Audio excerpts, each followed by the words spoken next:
আসসালামু আলাইকুম রহমতুল্লাহ। আজকে আমাদের প্রশ্ন হলো, স্বামী স্ত্রীর সাথে কতদিন দেখা বা কথা না হলে তালাক হয়ে যায়?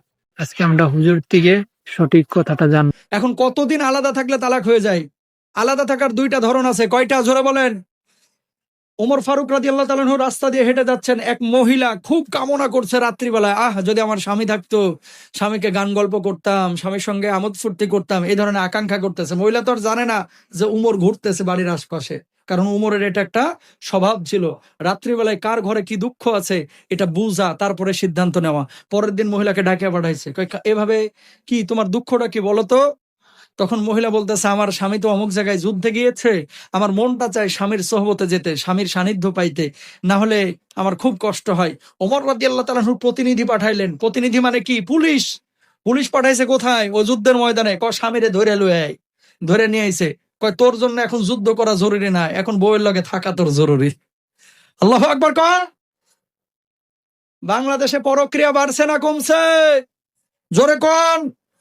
কেন বাড়ছে? এই মোবাইল শরীফ যেদিন থেকে আবিষ্কার হয়েছে, ভালো কাজও হচ্ছে, কুতুর কুতুর আলাপ, প্রেম আর পরক্রিয়াও বাড়ছে। ঠিক কিনা? কিছু পোলাপান আছে, মেয়েদের কণ্ঠ পাইলেই হয়েছে, এটা দাদি না নানি, ও দেখার টাইম নাই। কই, এক্সকিউজ মি আপু, আপনার সাথে আমি একটু কথা বলতে পারি? তোর মাথায় ঝাঁটার বাড়ি। ঠিক কিনা? আছে না নাই? ওরে বাপ রে বাপ, রাস্তায় বোরকাওয়ালি দেখলেই কোনো কথা নাই। আসসালামু আলাইকুম আপু, ভালো আছেন আপনি? না, মুরব্বী দেখলে সালাম দেয় না, বাপ মাকে সালাম দেয় না, বুড়া নানি নানাকে সালাম দেয় না, খালি মেয়ে দেখলে মাথা নষ্ট, সালাম। এর উদ্দেশ্য খারাপ। এর কি খারাপ? 3 দিন সালাম দিবে, চতুর্থ দিন বলবে, এক্সকিউজ মি আপি, আপনার নাম্বারটা একটু পেতে পারি? জুতা দিয়ে পিটায় একেবারে সারা ফাটায় ফেলা উচিত। ঠিক কিনা বলেন? রাস্তায় মেয়েদেরকে সালাম দেওয়া জায়েজ নাই, যেখানে ফিতনার আশঙ্কা আছে। ঠিক কিনা? যে কথাটি বলছিলাম, আজকে স্বামীরা অনেকে দেখবেন, খুলনা বলেন, যশোর বলেন, বিয়ে করে বউ রাইখা ঢাকায় গেছে, হে যেন সৌদি গেছে, 3 বছরও আসতে চায় না। হয়তো ওখানে বিয়ে শাদী করছে, অথবা বউয়ের সাথে মিল নাই। সৌদি আরব গেছে, বিয়ে করে 2টা বাচ্চা বাইর করছে, আল্লাহ তাআলা দিয়েছে, এই 2টা বাচ্চা দিয়ে বউয়ের কোলে তুলে দিয়েছে, কই এটা নিয়ে থাক, আমি গেলাম সৌদি। ঠিক কিনা? প্রবাস জীবন আপনি অবশ্যই যাবেন। স্বামী যদি বলে যে তুমি 10 বছর থাকো, আমার জন্যই তো কষ্ট করতেছো, আমাদের জন্যই তো, আমার কোনো সমস্যা নাই, তাহলে জায়েজ। বউ যদি বলে যে তুমি যদি দেশে না আসো, আমি তোমার সংসার করব না, বউ কিন্তু সংসার ভাঙিয়ে দিতে পারে, এক্ষেত্রে জায়েজ আছে। কেন? বিয়ের নামটা কি? বিয়ের সম্পর্ক কি টাকার সাথে? কথা বলেন, টাকার সাথে? বিয়ের সম্পর্ক যৌবনের সঙ্গে, টাকার সঙ্গে না। কয়, বউরে তো ভরণ পোষণ দিই, তোরে কইছে কেনা? বউরে ভরণ পোষণ দিলে হক আদায় হয়ে যায়। বউকে ভরণ পোষণ দিতে হবে, খাবার দাবার, বউয়ের হক আদায় করতে হবে, শারীরিক মানসিক, এটাও স্বামীর উপর দায়িত্ব। আল্লাহু আকবার কর।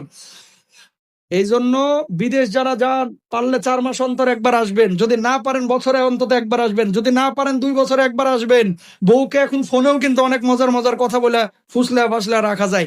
মেয়েরা হচ্ছে ভালোবাসার পাগল ভাই, কাছে না আসলেও যদি একটু সুন্দর করে বলেন, ওরে জরিনার মা, তোর মতো সুন্দরী আমি গোটা সৌদি আরবেও দেখি না। কথা কন না কেন? এই কথাটা বললেই দেখবেন 2 মাস ঠান্ডা, আর কোনো কথা বলবে না। ঠিক কিনা? আর যদি ফোনটা ধরে বলে, তুই গেছিলি কই, আর তোর বাপের বাড়ি তুই যাবি না কিন্তু, কথা বলেন না কেন? তখনই তো এর মাথা নষ্ট হয়ে যাবে, যে কিরে, কাছেও আসে না, ভিড়েও না, খালি উল্টা পাল্টা কথা বলে, যা তোর ঘরে থাক মইরা। তখন কি খুঁজে, হ্যালো জামাল, আসো তুমি আর আমি একটু কথা বলি, তুমি আর আমি জাস্ট ফ্রেন্ড। কথা বল না কেন? এ শুরু হয়ে যায়। নাউজুবিল্লাহ কোন। আরো জোরে। তাহলে কি মাসালাটা কি? মাসালা হচ্ছে, মৌখিক ভাবে তালাক দিলেও হয়ে যাবে, লিখিত জরুরি না। কিন্তু লিখিত কেন বলা হয়? সরকারি আইনের কারণে। আর হ্যাঁ, স্বামী যদি মাইনে নেয়, এই স্ত্রী যদি মানে নাই যে তুমি 10 বছর না আসলেও কোনো সমস্যা নাই, তালাক হবে না। কিন্তু স্ত্রী যদি না মানে, তাহলে কি করতে হবে? সংসার ভাঙিয়েও দিতে পারে। এই জন্য বলি, বিয়ে করে শুধু বউ রেখে চলে যায় না। বিদেশ খাটতেছেন ভালো, বিদেশ থেকে কিছু টাকা নিয়ে একবারে দেশে চলে আসেন। অথবা সবাই তো আর একেবারে মাজুর না, অন্তত 2 বছরে একবার আসার চেষ্টা করেন, অন্তত 3 বছরে একবার আইসা 3 মাস বইয়ের লগে থাকেন। এত টাকার হিসাব করেন না, টাকা দিয়ে কি করবেন মিয়া? একদিন তো মারাই যাবেন। আর ওই যখন আইবেন সৌদি থেকে, দুবাই থেকে, ওই বুড়া থুত্থোরা, তখন বুড়িরও কোনো ফিলিংস নাই, বুড়ারও তখন কোনো ফিলিংস নাই। কথা বলেন না কেন? ওই সময় আইসেই কি আর না আসেই কি? আল্লাহ বুঝার তৌফিক দান করুক, আমিন বলেন। আপনারা যদি এরকম প্রশ্নের উত্তর পেতে চান এবং এরকম ওয়াজ ভিডিও পেতে চান তাহলে চ্যানেলটাতে সাবস্ক্রাইব করে পাশে থাকবেন। আসসালামু আলাইকুম রহমতুল্লাহ।